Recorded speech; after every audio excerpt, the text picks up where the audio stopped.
So we're here this morning at the UCD Dairy Calf Research Facility at the Lyons Farm, and I'm joined by Professor of Ruminant Nutrition, Tommy Boland.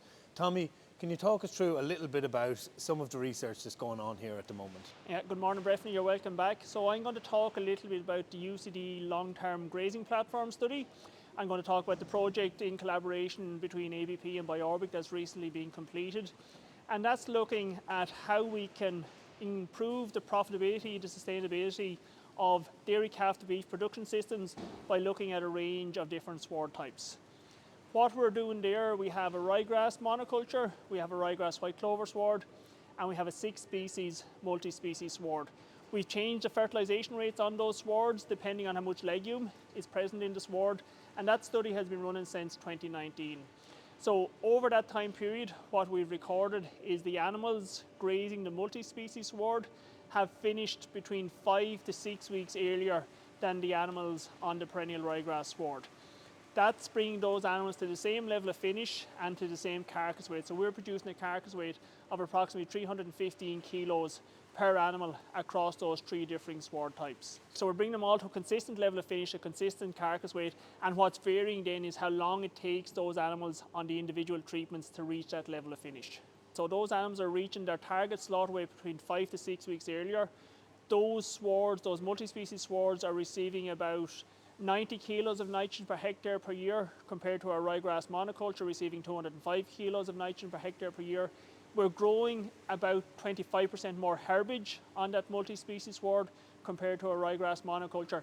And when we look at things like the economic benefits and the carbon footprint of that beef, we're seeing positive impacts in terms of a higher rate of profitability on the multi-species sward and a 15% reduction in the carbon footprint of the beef we're producing. So we started this trial back in 2019, so coming into 2026 now, that's 7 years ago.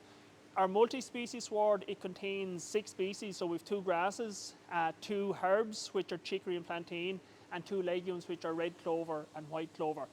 What we've recorded in that multi-species sward is that the chicory and the plantain, they're lasting between 2 and 3 years in the sward. So what we do, we see those plants as being important, so we reintroduce those plants into the sward by stitching them in after silage harvest. 50% of each farm type is harvested for silage, for first cut silage each year, and after that silage harvest, when we need to reintroduce the chicory or the plantain, we do a stitch in introduction of seed after that. So the calf shed is really a very important piece of the research and the practice puzzle here at UCD Lyons Farm. It allows us to integrate our dairy herd with the long-term grazing platform. So we're selecting genetics that we want to breed to our dairy cows once we've looked after the dairy replacement question. We're looking at early and late maturing genetics.